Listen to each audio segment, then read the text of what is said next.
Hello, I am Dr. Varsha, your physiotherapist. In this series, we are going to learn about fuels for exercises. And what are the fuels? Are carbohydrate, fats and protein. In last video, we have seen how we get energy after consuming carbohydrate, fats and protein. And now we are going to focus on single element. Today we'll discuss in detail about carbohydrate, tomorrow protein and day after tomorrow fats. So let's get started. As we have discussed earlier, our 95% of body is made up of four elements, that is oxygen, carbon, hydrogen and nitrogen. So carbohydrate is made up of three elements, that is carbon, hydrogen and oxygen. So carbohydrate are available in three forms, that is monosaccharides, disaccharides and polysaccharides. Monosaccharides are the simple sugars such as glucose and fructose. Now we all know glucose as we check it while doing blood glucose level testing. So it is the simplest form of sugar and our body uses glucose as an energy source. So that is glucose. Second is fructose. Fructose is the type of sugar which we get naturally, and fructose is considered as sweetest of all forms of carbohydrate. So that is about monosaccharide. Monosaccharide is the simplest form of sugar. Second is disaccharides.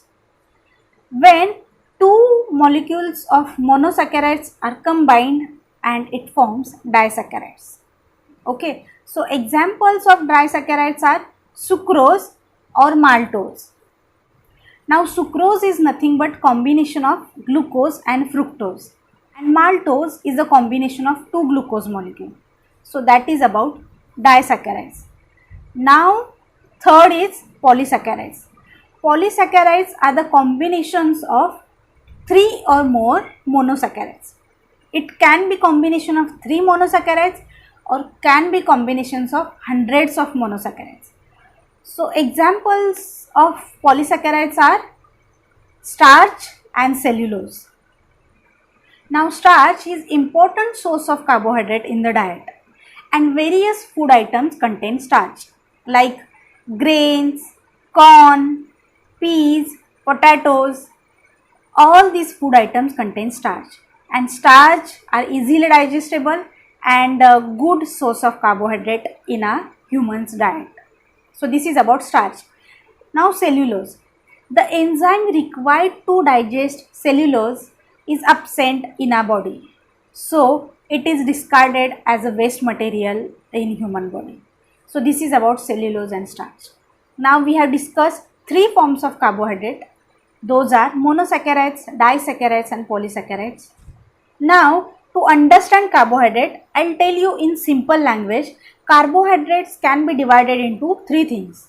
One is sugars, second is fibers and third is starches. Now we all know about sugars like fructose, lactose and maltose, all these types of sugar.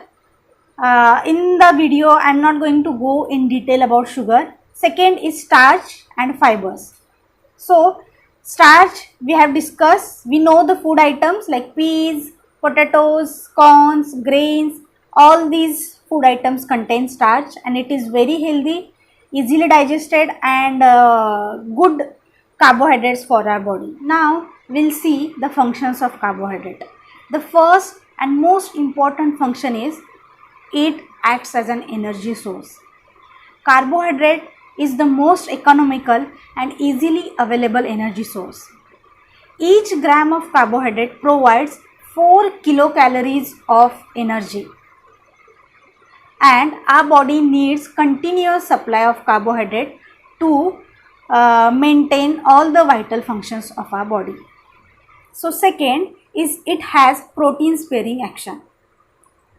Our body uses energy from all three elements, carbohydrate, protein and fats, but it utilizes energy from carbohydrate first and then it goes to fats and protein. and if body does not get enough carbohydrate, it will move to protein and fats. And main action of protein is to build and repair the body. So carbohydrate prevents protein to be used as an energy and it will store them for body's repair. Now third is metabolic function. Our brain tissue is completely dependent on glucose for energy. While in muscle can get energy from glucose as well as from fat. Otherwise, there are some fats which can be broken down or which can be utilized only if carbohydrates are available. Otherwise, ketosis is the stage that can occur. Likewise, there are some vitamins, mineral can be absorbed only if carbohydrates are available at that time. Now we'll discuss about fiber. So fiber is divided into two forms. One is soluble fiber, other is insoluble fiber. Now insoluble fiber has a laxating effect. It provides bulk and it helps in elimination of food product. So food like legumes, fruits, vegetables, all these contains insoluble fibers and it helps in elimination of waste product. Second, it gives you feeling of fullness and in this way you will stop overeating. That is why insoluble fibers should be consumed if you are trying to lose your weight. That is why insoluble fibers are really important to maintain your gut health and it would prevent some of the diseases of intestine and colon. Now next is soluble fibers. Soluble fiber, after attaching with water, it forms a paste and it reduces carbohydrate metabolism. It slows down the process.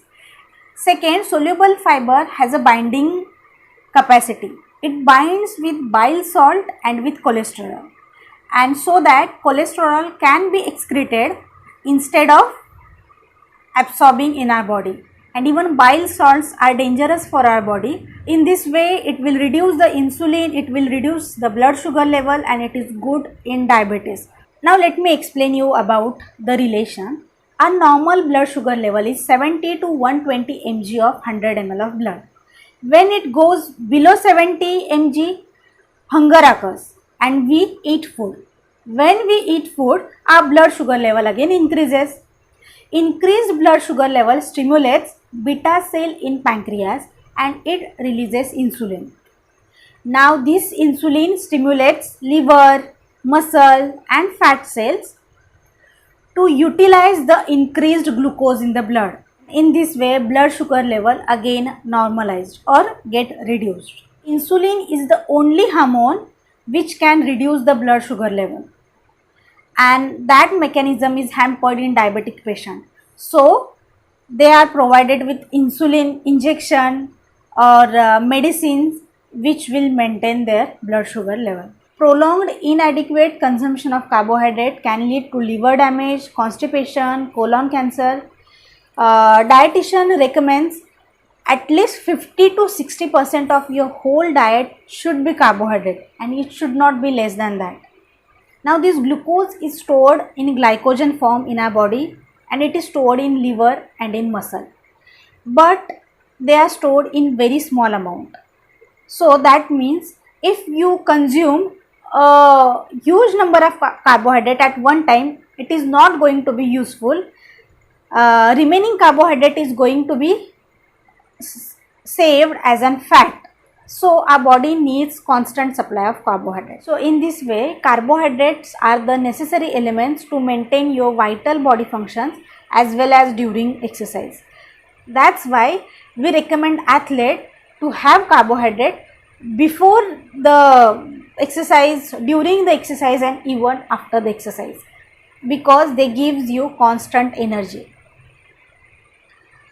So in this way, I have tried and explained carbohydrate in detail. I hope you have understood it. So if you find this video useful, please give me thumbs up, subscribe to my channel and share it with your friends and family.